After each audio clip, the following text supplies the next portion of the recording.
Et alors, il n'y a plus de gens qui ont besoin de traverser le port, dites? C'est le pont transbordeur qui me fait du tort. Avant qu'ils aient bâti cette ferraille, mon bateau était trop petit. Et maintenant, ils vont tous au transbordeur. Ah, c'est plus moderne que le ferry-boîte. Et puis, ils n'ont pas le mal de mer. Vous en avez vu, vous, des gens qui ont le mal de mer sur votre bateau? Oui, j'en ai vu. Qui? Moi.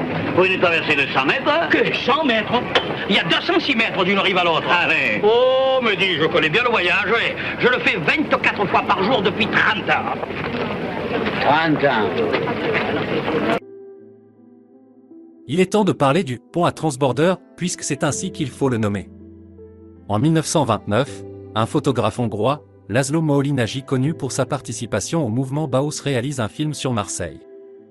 Le transborder est la nacelle suspendue à un chariot qui se déplace sous la passerelle disposée à 52 mètres de la mer.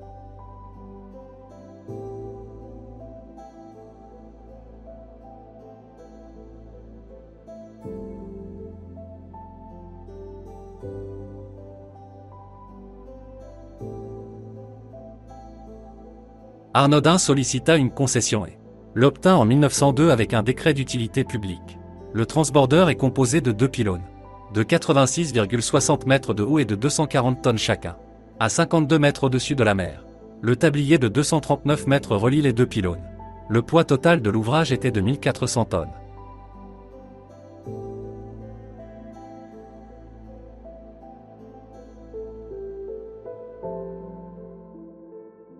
Le quai de Rive-Neuve depuis la passerelle la plus haute à 74 mètres du niveau de la mer.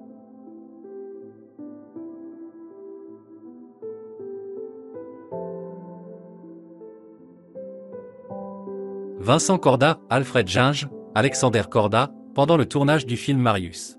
En arrière-plan, l'escalier en cage d'écureuil du pont transborder qui lie les deux plateformes.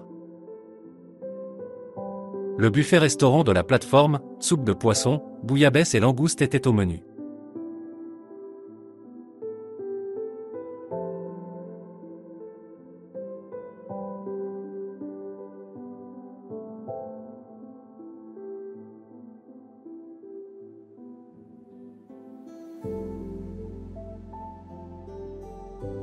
Document de la famille Ketcham qui visite l'Europe en 1939.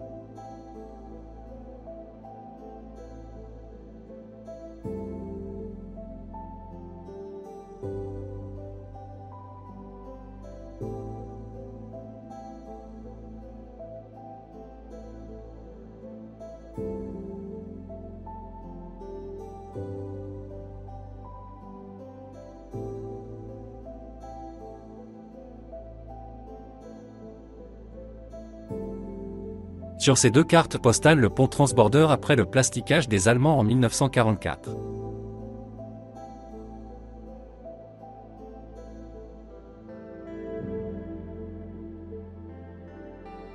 Mais revenons à notre sujet, le ferryboat. Au début en 1880, il s'agissait de bateaux-mouches. Le nom est d'ailleurs resté sur deux embarcations. Mouche pourquoi? Car fabriqué dans le quartier de la Mouche à Lyon, mais motorisé à vapeur à la Joliette à Marseille. Il restera les noms Mouche 4 et Mouche 7. Sur ces deux cartes postales, on voit le ferryboat et les passeurs qui avaient manifesté contre la création des lignes de mouches. En 1907, la Société Générale de Remorquage, beaucoup plus connue sous le nom de Compagnie Chambon, possède 5 bateaux-mouches. À l'origine, il y avait 3 lignes de mouches, dont une au niveau du bassin du carénage. L'avènement du pont transborder a fait supprimer 2 lignes. En 1952, François Paoleschi, ancien marin, qui exploite la ligne avec des associés, commande le mythique César, un ferry plus moderne équipé d'un moteur Baudouin. La dernière ligne devient municipale, les subventions ne suffisant pas, la fille de François Paoleschi la laisse pour un franc symbolique. Gaston Defer parle de cadeaux empoisonnés.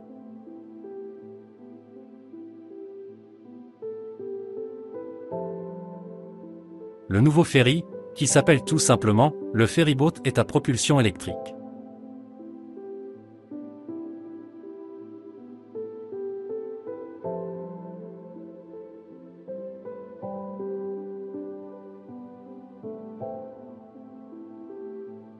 Les panneaux photovoltaïques se trouvent sur le toit.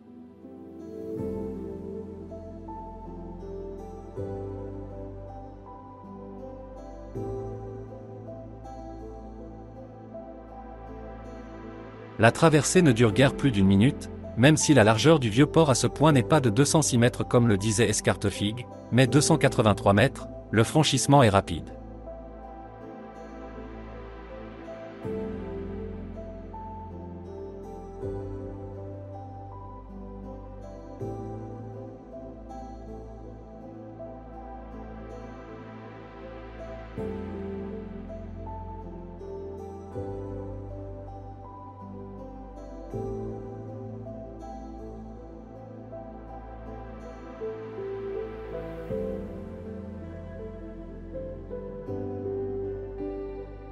Que reste-t-il de l'aventure du ferryboat, un film Marius dont on voit ici l'affiche de Dubout.